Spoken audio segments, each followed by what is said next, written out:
यहां से सीधे रुख करते हैं दिल्ली का, जहां पर आम आदमी पार्टी की तरफ से इस वक्त प्रेस कॉन्फ्रेंस की जा रही है। मनीष सिसोदिया जी को बेल दी है। वैसे सुप्रीम कोर्ट से बहुत सारे लोगों को जमानतें मिलती रही हैं, लेकिन पूरी दिल्ली और पूरा देश जो शिक्षा क्रांति के रूप में, एक उम्मीद के रूप में मनीष सिसोदिया जी को जानता है, पहचानता है और उनसे उम्मीद लगाए बैठा था। 17 महीने की दिल्ली और देश के लोगों की जो तपस्या थी, जो दुआ थी, जो आशीर्वाद था, आज वो फलित हुआ है, आज वो पूरा हुआ है।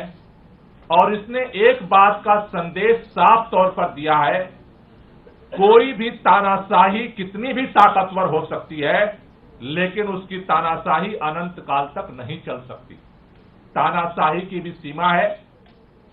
17 महीने दिल्ली के उन बच्चों ने, जिनके लिए एक नई उम्मीद, एक नया सपना गढ़ा मनीष सिसोदिया ने, उन परिवारों को, बच्चों को आईआईटी में, मेडिकल में सेलेक्ट करवा करके एक नई राह दिखाई। दिल्ली के अंदर सरकारी स्कूलों के रिजल्ट प्राइवेट स्कूलों से ज्यादा ला करके ये साबित किया कि जब पूरा देश ये बात मान चुका था कि सरकारी शिक्षा में कोई परिवर्तन नहीं हो सकता और एक एक दिन गिना जा रहा था कि किस दिन देश के सभी सरकारी स्कूलों में ताले लगेंगे और प्राइवेट स्कूलों में ही बच्चों का भविष्य सुरक्षित रह सकता है, उस मिथक को तोड़ा मनीष सिसोदिया ने। अरविंद केजरीवाल जी के नेतृत्व में सरकार ने जिस तरह से काम किया, केवल वादा नहीं किया, सपने को हकीकत में बदल करके एक देश को एक नई उम्मीद दी। उस उम्मीद को कुचलने के लिए षड्यंत्र करके, बिना तथ्य के, बिना सबूत के, जिस तरह से 17 महीने मनीष सिसोदिया जी को जेल में रखा गया, वो इस बात का सबूत है कि भारतीय जनता पार्टी और भारतीय जनता पार्टी की केंद्र की सरकार, देश के माननीय प्रधानमंत्री इस देश के अंदर शिक्षा में बदलाव की उम्मीद की जो राह है उसे कुचलना चाहते थे। देर हो सकती है, अंधेर नहीं है दुनिया में। और इसलिए आज हम सब लोग इस बात के लिए तहे दिल से धन्यवाद करना चाहते हैं सुप्रीम कोर्ट का। निश्चित रूप से इस बात का मलाल सबको है कि बिना आज तक एक सबूत नहीं मिला। 17 महीने सीबीआई और ईडी ने दिल्ली के उप मुख्यमंत्री को जेल में रखा और धिक्कार है ऐसी एजेंसी पर जिसको आज तक एक सबूत नहीं मिला चवन्नी का। 17 महीने उस व्यक्ति को आपने जेल में रखा, हमें न्याय मिला है, लेकिन इस बात का अफसोस है कि देर से मिला। इस बात का अफसोस है कि जो बिल उनको 1 साल पहले मिल जानी चाहिए थी, न्यायिक प्रक्रिया में डिले की वजह से आज 17 महीने बाद वो बिल मिली है। इस बात को लेकर के दिल्ली के लोगों को मलाल है, लेकिन देर आए खुशी लेकर के आज सुप्रीम कोर्ट का फैसला आया है। मैं दिल्ली के लोगों को और देश के लोगों को बधाई देना चाहता हूं कि केवल उप मुख्यमंत्री नहीं, जल्द ही भारतीय जनता पार्टी का जो षड्यंत्र है, जिस तरह से ट्रायल कोर्ट में जमानत मिलने के बाद, सुप्रीम कोर्ट से जमानत मिलने के बाद, ईडी की जमानत मिलने के बाद सीबीआई का जिस तरह से षड्यंत्र के फंदा डाला गया है, वो भी टूटेगा। जल्द ही अरविंद केजरीवाल जी दिल्ली के मुख्यमंत्री भी बाहर आएंगे, हमारे सत्येंद्र जैन भी बाहर आएंगे और निश्चित रूप से ये मनीष सिसोदिया जी की जमानत, उसके पहले संजय सिंह जी की जमानत और आगामी दिनों में जल्द ही सभी नेताओं की जमानत इस बात का प्रमाण है कि तानाशाही कितनी भी ताकतवर हो सकती है, लेकिन उसका अंत जरूर होगा। मैं संजय जी से चाहूंगा तो फिर बात।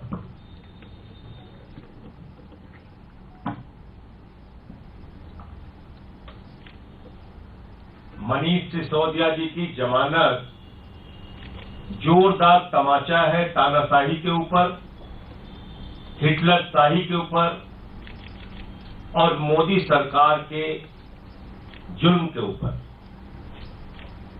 17 महीने आपने एक ऐसे व्यक्ति को जेल में रखा जिसके खिलाफ एक सबूत नहीं था, 1 रुपए की पैसे की बरामदगी नहीं हुई, कोई जमीन जायदाद का कागज नहीं मिला, गांव खोद डाला, बैंक खोद डाला, घर खोद डाला, कहीं कुछ नहीं मिला। लेकिन ईडी वाले, सीबीआई वाले तारीख पे तारीख, तारीख पे तारीख, तारीख पे तारीख, 17 महीने आपने सिर्फ और सिर्फ एक प्रयास किया, मनीष सिसोदिया कैसे जेल में रहे। आज माननीय सर्वोच्च न्यायालय का फैसला न्याय व्यवस्था की जीत है, लोकतंत्र की जीत है और दिल्ली और देश के लोगों की भावनाओं की जीत है। पूरा देश ये मानता है कि शिक्षा के क्षेत्र में अद्भुत और अनुकरणीय काम मनीष सिसोदिया ने किया और आपने ऐसे व्यक्ति को पकड़ के जेल में डाल दिया। पूरा देश ये मानता है कि अरविंद केजरीवाल के नेतृत्व में दिल्ली के अंदर शिक्षा, स्वास्थ्य, बिजली, पानी, माताओं बहनों के लिए बस की यात्रा, बुजुर्गों की तीर्थ यात्रा, अनुकरणीय काम करके दिखाया केजरीवाल जी की सरकार ने। आपने केजरीवाल को पकड़ के जेल में डाल दिया। मोहल्ला क्लिनिक का मॉडल जो पूरी दुनिया में प्रचारित हुआ, आपने सत्येंद्र जैन को पकड़ के जेल में डाल दिया। मैं संसद में इस सरकार के भ्रष्टाचार के खिलाफ आवाज उठाता था, मुझे पकड़ के 6 महीने जेल में रखा। तो मकसद जांच करना नहीं है, मकसद है विपक्ष के लोगों को पकड़ पकड़ के जेल में डालना। मैं प्रधानमंत्री जी से पूछना चाहता हूं, मनीष सिसोदिया की जिंदगी के जो 17 महीने बर्बाद हुए, उसका हिसाब कौन देगा? मनीष सिसोदिया की पत्नी, उनके बच्चे, उनके परिवार ने जो मानसिक प्रताड़ना झेली, उसका जवाब कौन देगा? दिल्ली के लाखों बच्चे जो एक ऐसे अच्छे शिक्षा मंत्री की प्रयासों से वंचित रह गए, उसका हिसाब कौन देगा? अपनी दुर्भावना और द्वेष की राजनीति के कारण आपने 17 महीने से मनीष सिसोदिया को जेल में रखा था। उनको सुप्रीम कोर्ट से जमानत मिली है। अरविंद केजरीवाल के मामले में तो कई गुना आप आगे चले गए। ईडी कोर्ट ने जमानत दे दी बगैर ऑर्डर की कॉपी के। न्यायपालिका के इतिहास में पहली बार रिहाई पे आपकी ईडी ने जाकर रोक लगवा दी और जबरदस्ती नया मामला सीबीआई का बना के केजरीवाल जी को आपने जेल में रखा है। अब भी जरा सी भी शर्म है, जरा सी भी शर्म है प्रधानमंत्री जी, तो आगे बढ़िए और इस राजनीति को खत्म कीजिए। जो हमारे नेताओं को आपने जबरन जेल में रखा है, अपनी एजेंसीज को कहिए फालतू का न्यायालय में विरोध करना बंद करें। आपके पास कोई सबूत ही नहीं है। न 1 रुपए केजरीवाल जी के यहां से मिला, न सत्येंद्र जैन जी के यहां से मिला, न मनीष सिसोदिया जी के यहां से मिला। मैं अपने केस के बारे में बोल नहीं सकता, कोर्ट ने रोका है। क्या कर रही है आपकी जांच एजेंसियां? और जहां पैसा निकला उस पर कोई कार्रवाई नहीं करते। 60 करोड़ रुपए की रिश्वत, मैं फिर दोहरा रहा हूं, भारतीय जनता पार्टी ने शराब घोटाले किए हैं और भारतीय जनता पार्टी ने 60 करोड़ रुपए की रिश्वत शरद चंद्र रेड्डी से ली है। उनके नेताओं से कोई पूछताछ हुई? इलेक्टोरल बॉन्ड का सीधा पैसा पकड़ा गया बीजेपी के पास, उसके बाद उसकी रिहाई हुई है।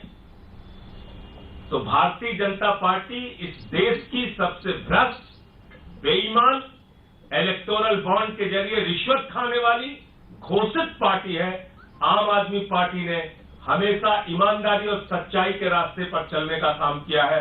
अरविंद केजरीवाल, मनीष सिसोदिया, सत्येंद्र जैन, जिनको भी जेल में रखा गया, सिर्फ और सिर्फ दुर्भावना और बदले की राजनीति के कारण। भारतीय जनता पार्टी वो पार्टी है जो घृणा, नफरत, द्वेष, झगड़े, लड़ाई, दंगे, फसाद, इसमें यकीन रखती है। उसको किसी का विकास नहीं करना है, उसको देश को आगे लेकर नहीं जाना है। मैं फिर दोहरा रहा हूं, मनीष सिसोदिया के इस जमानत से पूरे देश के लोगों में, आम आदमी पार्टी के कार्यकर्ताओं में जबरदस्त उत्साह है और आने वाले चुनाव में भी इसका बहुत बड़ा फायदा आम आदमी पार्टी को मिलेगा। जल्द ही हमारे नेता और पार्टी के मुखिया अरविंद केजरीवाल जी बाहर आएंगे, सत्येंद्र जैन जी भी बाहर आएंगे। ये राजनीति नफरत वाली थोड़े दिन तो चल सकती है, लेकिन इसको इस देश के लोग, दिल्ली के लोग पराजित करेंगे। सौरभ भाई। नमस्कार साथियों, आज देश की सबसे बड़ी अदालत की डबल बेंच ने, जिसमें जस्टिस गवई और जस्टिस केवी विश्वनाथन थे, उन्होंने एक लैंडमार्क फैसला दिया। और ये फैसला न सिर्फ मनीष सिसोदिया जी के लिए बल्कि तमाम उन पॉलिटिकल प्रिजनर्स के लिए मील का पत्थर साबित होगा जो बिना किसी सबूत, गवाह, PMLA prevention of money laundering act के काले कानून के तहत जेल के अंदर सड़ रहे हैं।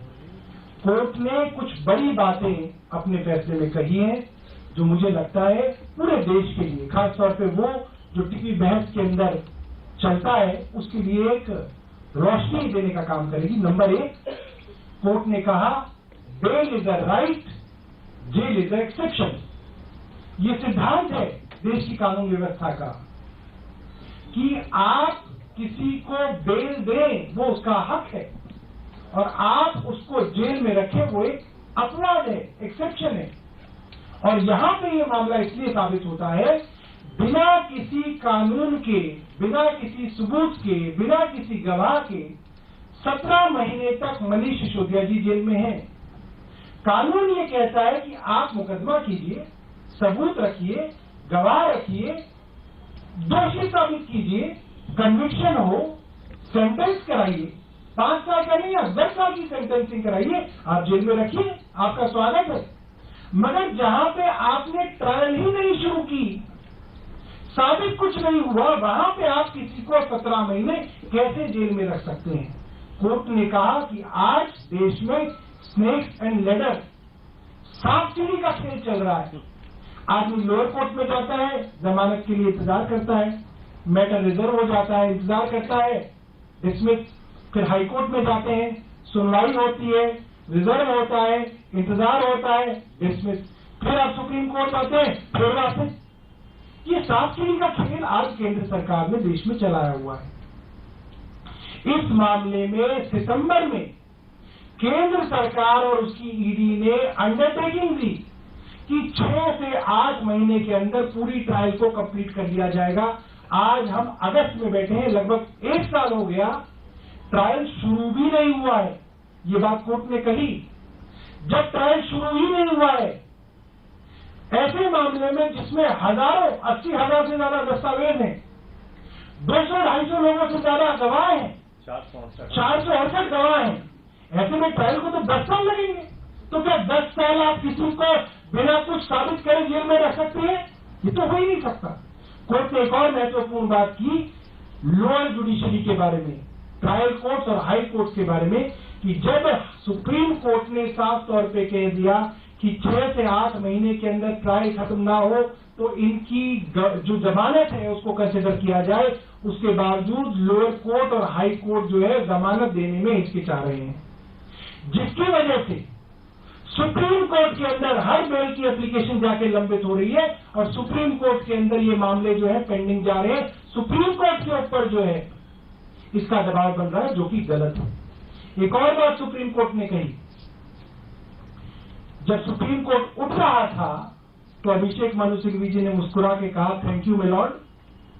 6 तारीख को मामला रिजर्व हुआ, 9 तारीख को आपने सुना दिया, स्पीडी फैसला आया और जस्टिस गवई ने मुस्कुरा के कहा, it is a matter of someone's personal liberty, everyday counts.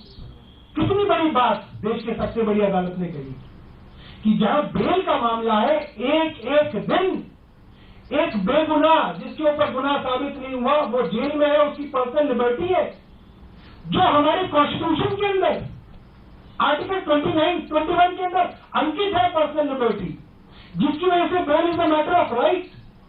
क्या ये बात हमारे हाईकोर्ट नहीं समझते, हमारे ट्रायल कोर्ट नहीं समझते, जहां पे मैटर्स को, खासतौर पे बेल के मैटर्स को रिजर्व करके हफ्तों तक जो है कोर्ट उसके ऊपर बैठ जाती है, महीनों तक बैठ जाती है बेल के मामले में। ये एक बहुत बड़ी टिप्पणी है हमारे जुडिशियल सिस्टम पे, खास तौर पे हाई कोर्ट और ट्रायल कोर्ट के मामलों में, कि इसके अंदर कोर्ट्स हिचकिचा रहे हैं, बेल नहीं दे रहे हैं, सब फैसले सुप्रीम कोर्ट के पास जाके लंबित हो रहे हैं और अंततः सुप्रीम कोर्ट को बेल देनी पड़ रही है। एक और विषय जो बहुत जरूरी है वो ये है, केंद्र सरकार ने आखिरी में भी ये कोशिश की कि मनीष सिसोदिया जी जब रिहा हो रहे हैं तो उनके ऊपर कुछ बेल की कंडीशंस लगा दी जाए, जैसे माननीय मुख्यमंत्री जी के ऊपर लगाई गई थी, मगर कोर्ट ने ये बात बिल्कुल साफ की। और ये बात बहुत जाहिर सी बात है, एक आदमी अगर कोई भी काम करता था, कोई बिजनेस करता था, कोई नौकरी करता था, अगर आप उसको बेल पे बाहर जोड़ रहे हैं तो क्या फिर वो नौकरी बंद कर देगा, वो अपना काम बंद कर देगा, वो घर में बैठ जाएगा? ऐसा कैसे कर सकते हो आप? कोर्ट ने कहा कि जो वो कर रहे थे उसके ऊपर, उनके ऊपर कोई बंदिश नहीं है, कोई कंडीशन नहीं है, सिर्फ सोमवार को और बृहस्पतिवार को उनको थाने में जाके हाजिरी लगा के बताना है कि मैं उपलब्ध हूं। ऐसे लोग, चाहे वो संजय सिंह हो, चाहे वो मनीष सिसोदिया हो, इनको ट्रायल के चलते जेल में रखना सीधा सीधा अन्याय है। क्यों? जेल में रखने का सिर्फ एक कारण है कि आप कहीं ट्रायल से भाग ना जाए। मगर मनीष जी जैसे लोग, संजय सिंह जी जैसे लोग, जिनकी रूट्स है सोसाइटी में, जो चुने हुए विधायक हैं, मंत्री हैं, सांसद हैं, वो कैसे ट्रायल से भाग जाएंगे? तो कोई मतलब नहीं बनता कि उनको समय से ज्यादा आप जेल में रखें। और जहां तक सबूतों के साथ टेम्परिंग की बात है, उस पर भी कोर्ट ने साफ किया, जितने भी सबूत ईडी ने रखे हैं, जिनको वो सबूत कह रहे हैं, वो सब डॉक्यूमेंट्री एविडेंस है, अदालत की कस्टडी में है, उसकी टेम्परिंग का कोई सवाल नहीं उठता। लिहाजा सारी की सारी केंद्र सरकार की ऑब्जेक्शन को दरकिनार करते हुए सुप्रीम कोर्ट ने उनको जमानत दी है। राष्ट्रीय सचिव पंकज गुप्ता जी।